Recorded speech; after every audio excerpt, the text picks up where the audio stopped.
Shamshabad airport కు Lionel messy చేరుకున్నారు. ప్రత్యేక విమానంలో శంషాబాద్ చేరుకున్న మెస్సీ ఫలక్నుమా ప్యాలెస్ కు చేరుకోనున్నారు. మెస్సీకి స్వాగతం పలికేందుకు ఇప్పటికే రాహుల్ గాంధీ, రేవంత్ రెడ్డి ఫలక్నుమా ప్యాలెస్ కు చేరుకున్నారు. ఇదే అంశానికి సంబంధించి పూర్తి సమాచారం మా ప్రతినిధి ఆర్కే అందిస్తారు. ఆర్కే. రైట్ రాజేంద్ర, మొత్తానికి మెస్సీ అయితే శంషాబాద్ ఎయిర్పోర్ట్ చేరుకున్నారు. శంషాబాద్ ఎయిర్పోర్ట్ చేరుకున్న తర్వాత ఆయన్ని అక్కడి నుంచి నేరుగా ఫలక్నుమా ప్యాలెస్ కి కొద్దిసేపటి కిందనే చేరుకోవడం జరిగింది.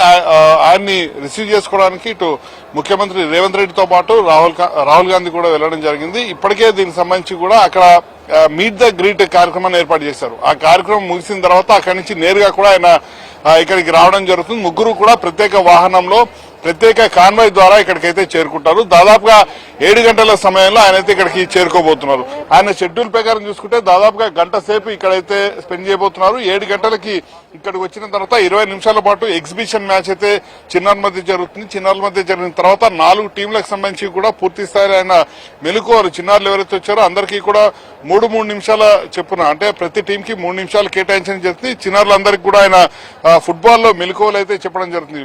అనంతరం 5 నిమిషాల పాటు కూడా ఇటు సీఎం రేవంత్ రెడ్డి అలాగే మెస్సీ 2 టీంలుగా విడిపోవడం జరుగుతుంది. విడిపోయిన తర్వాత ఇక్కడ ఫుట్బాల్ మ్యాచ్ కి అయితే షూట్అవుట్ జరుగుతుంది. దీనికి సంబంధించి కూడా కేవలం 5 నిమిషాలు మాత్రమే ఆయన ఉంటుంది. అయితే దీనికి సంబంధించి ఇప్పటికే టీసాట్ ఏదైతే స్పోర్ట్స్ సంబంధించిన చైర్మన్ చాలా స్పష్టంగా శివసేనారెడ్డి కూడా చెప్పడం జరిగింది.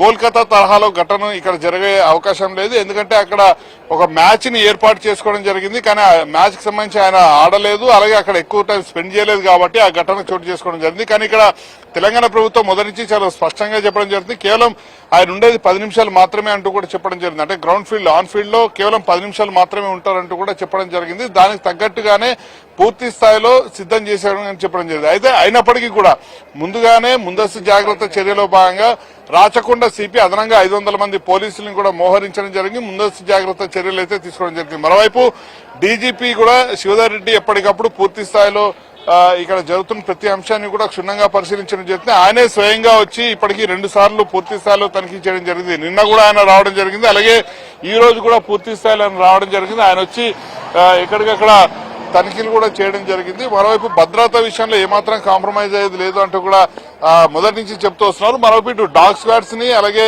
డ్రోన్స్ ని షీ టీమ్స్ ని ముఖ్యంగా ఇలాంటి ఈవెంట్స్ జరిగిన సమయంలో మహిళల్ని వేధించే పోకిరీలు కూడా వస్తుంటారు కాబట్టి షీ టీమ్స్ ని ప్రత్యేకంగా ఏర్పాటు చేయడం జరిగింది. షీ టీమ్స్ ద్వారా కూడా గతంలో ఐపీఎల్ మ్యాచ్లో షీ టీమ్స్ ని ఏర్పాటు చేసి కొంతమంది ఆకతాయిని పట్టుకోవడం జరిగింది. అదే తరహాలో ఇప్పుడు కూడా మహిళల కోసం ప్రత్యేకంగా షీ టీమ్స్ ని ఏర్పాటు చేయడం జరిగింది. సో ప్రస్తుతం అయితే తాజ్ ఏదైతే ఫలక్నుమాలో అక్కడైతే మీట్ ద గ్రీట్ కార్యక్రమం మరికాసేపట్లో ప్రారంభం కాబోతుంది. ఆయనతో ఫోటో దిగేందుకు ఒకరికి 10 లక్షల రూపాయలు ఏదైతే టికెట్ పెట్టడం జరిగిందో 100 మంది 10 లక్షల రూపాయలు వాళ్ళకి ప్రత్యేకంగా పాసుల్ని కూడా కేటాయించడం జరిగింది. వాళ్ళు కూడా ఇప్పటికే అక్కడికైతే తాజ్ ఫలక్నుమాకైతే చేరుకోవడం జరిగింది. వాళ్ళందరితో కొద్దిసేపు ముచ్చరించిన తర్వాత వాళ్ళందరితో కూడా ఫోటోలు అయితే తీసుకోవడం జరుగుతుంది. మరోవైపు మరి కాసేపట్లో ఇక్కడికి వీవీఐపీలు కూడా రాబోతున్నారు. ముఖ్యంగా ఇటు కేరళ, పశ్చిమ బెంగాల్ ఇక్కడ ఎక్కువగా కూడా ఫుట్బాల్ కి సంబంధించి ఉంటాయి కాబట్టి ఇక్కడ నుంచి ఎక్కువగా కూడా అభిమానులంతా కూడా ఇక్కడికైతే తరలి రావడం జరిగింది. అభిమానుల సంఖ్య కూడా చాలా అంటే ఐపీఎల్ తో పోలిస్తే తక్కువగా ఉన్నప్పటికీ కూడా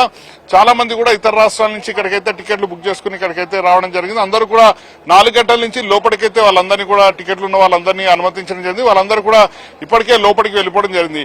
అయితే ఇక్కడ స్పష్టమైన లోపం ఒక దగ్గర కనిపిస్తోంది. మీడియాకు పాసులు కేటాయింపు విషయంలో గానీ లేకపోతే ఇక్కడ పోలీసుల విషయంలో గానీ ఇక్కడ ప్రైవేటు ఎవరైతే వీళ్ళు మొత్తం దీన్ని నిర్వహిస్తున్న వ్యక్తులు ఎవరైతే ఉన్నారో ఆర్గనైజర్స్ ఉన్నారో వాళ్ళు ఇక్కడ మాత్రం పూర్తి ఫెయిల్యూర్ అని చెప్పారు. ఎక్కడ చెప్పినా కూడా పూర్తిగా ఇది ప్రైవేట్ కార్యక్రమం, మీకు సంబంధం లేదు అనే తరహాలో అందరితో కూడా మాట్లాడడం జరుగుతుంది. లోపల పోలీసులతో కూడా వాళ్ళ బిహేవియర్ అదే తరహాలో ఉంది.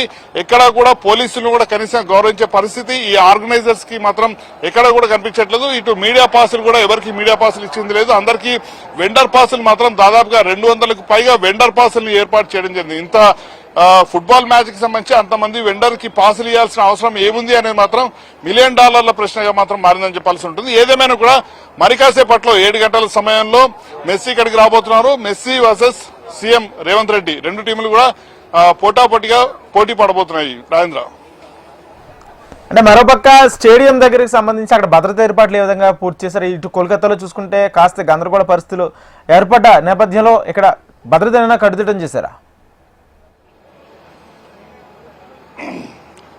రైట్ మొత్తం ఈ మ్యాచ్ కి సంబంధించి అప్ టు స్టార్టింగ్ పాయింట్ దగ్గర నుంచి ఇక్కడ వరకు మనం చూసుకుంటే స్టేడియం వద్ద భారీగా పోలీస్ బందోబస్తును ఏర్పాటు చేయడం జరిగింది. ముందుగానే అంటే కోల్కతా ఘటన జరగక ముందే 3000 మంది పోలీసు బందోబస్తును ఏర్పాటు చేశారు. ముఖ్యంగా 2000 మంది పోలీసులు మొత్తం సరౌండింగ్ ఏదైతే స్టేడియం సరౌండింగ్ మొత్తం కూడా ఏర్పాటు చేయడం జరిగింది. మరొక 1000 మంది పోలీసుల్ని లోపల ఏర్పాటు చేశారు. అంటే స్టేడియానికి సంబంధించిన లోపల ఏదైతే ఆ ప్రిన్సెస్ మొత్తాన్ని కూడా పోలీసులు 1000 మంది పోలీసులను ఏర్పాటు చేశారు. ఇక్కడ 2000 మంది పోలీసులను ఏర్పాటు చేశారు. వీళ్ళకి అదనంగా మరొక కోల్కతా ఘటన జరిగిన తర్వాత మరొక 500 మంది పోలీసుల్ని అదనంగా కూడా ఏర్పాటు చేయడం జరిగింది. వీటన్నిటితో పాటు డ్రోన్ కెమెరా ద్వారా కూడా ఎప్పటికప్పుడు భద్రతను పర్యవేక్షిస్తున్నారు. ఎలాంటి ఘటనలు జరగకుండా కూడా ముందు జాగ్రత్త చర్యలు తీసుకుంటున్నారు.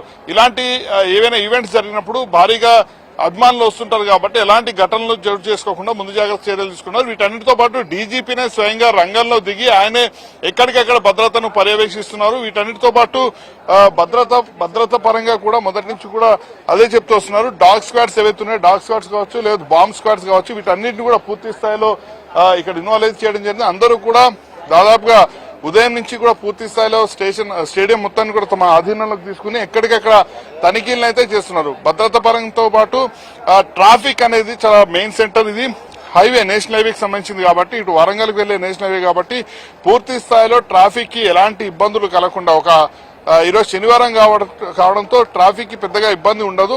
అయినప్పటికీ కూడా 14 ప్రత్యేక ట్రాఫిక్ సంబంధించిన కేంద్రాలను ఏర్పాటు చేశారు. ఆ ప్రాంతాల్లో పార్కింగ్ పెట్టుకునే విధంగా కూడా ఆ ప్రాంతాలని డిజైన్ చేయడం జరిగింది. అయినప్పటికీ కూడా వీలైనంత వరకు కూడా చాలా మంది ఎవరైతే ఇక్కడికి వస్తున్నారో వాళ్ళందరూ కూడా పూర్తి స్థాయిలో తమ సొంత వాహనాలను వదిలేసి మెట్రో లేకపోతే ఆర్టీసీ బస్సులు ఏవైతే ఉన్నాయో వీటిని యూజ్ చేయాలంటూ కూడా మొదటి నుంచి పోలీసులు చెప్తూ వస్తున్నారు. అయినప్పటికీ కూడా దాదాపుగా 150 మంది ట్రాఫిక్ పోలీసులను కూడా ఇక్కడ సరౌండింగ్స్ లో ఏర్పాటు చేయడం జరిగింది. మొత్తం మెట్రో పార్కింగ్ సంబంధించిన ప్రాంతాలతో పాటు ఈ చుట్టుపక్కల ఉన్న 14 ప్రాంతాల్లో కూడా పూర్తి స్థాయిలో పార్కింగ్ ఏర్పాటు చేయడంతో పాటు ఏవైతే ఫుట్పాత్లు ఉంటాయో ఆ ఫుట్పాత్ల వద్ద కూడా ప్రస్తుతానికి వెహికల్స్ పార్కింగ్ చేసుకోవడానికి అనుమతి అయితే ఇవ్వడం జరిగింది. సో ఇటు భద్రత పరంగా మరోవైపు ట్రాఫిక్ ఇబ్బందులు లేకుండా అన్ని ఏర్పాట్లను పోలీస్ శాఖ అయితే సజావుగా చేసిందని చెప్పాల్సి ఉంటుంది. రాజేంద్ర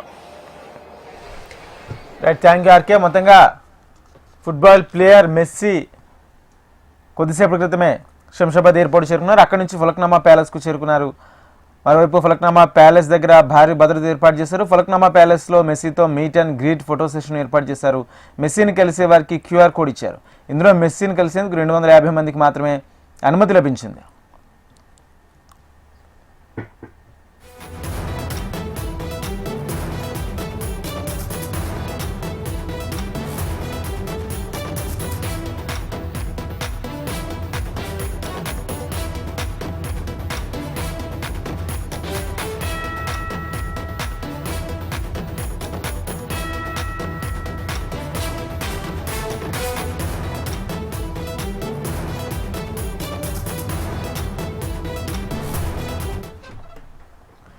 శంషాబాద్ ఎయిర్పోర్ట్ కు లయనల్ మెస్సీ చేరుకున్నారు. ప్రత్యేక విమానంలో శంషాబాద్ కి చేరుకున్న మెస్సీ ఫలక్నామా ప్యాలెస్ కు చేరుకున్నారు.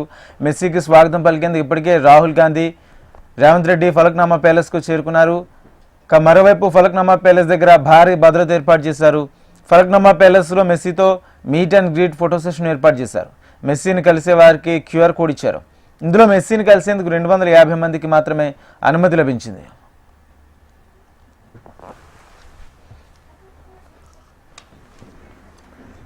అనంతరం 6:30 గొప్పల స్టేడియానికి మెస్సీ టీం చేరుకోనున్నారు. 20 నిమిషాల పాటు రేవంత్ టీంతో మ్యాచ్ ఉంటుంది. చివరి 5 నిమిషాల్లో మాత్రమే సీఎం రేవంత్ పాల్గొనే అవకాశం ఉన్నట్లు తెలుస్తుంది.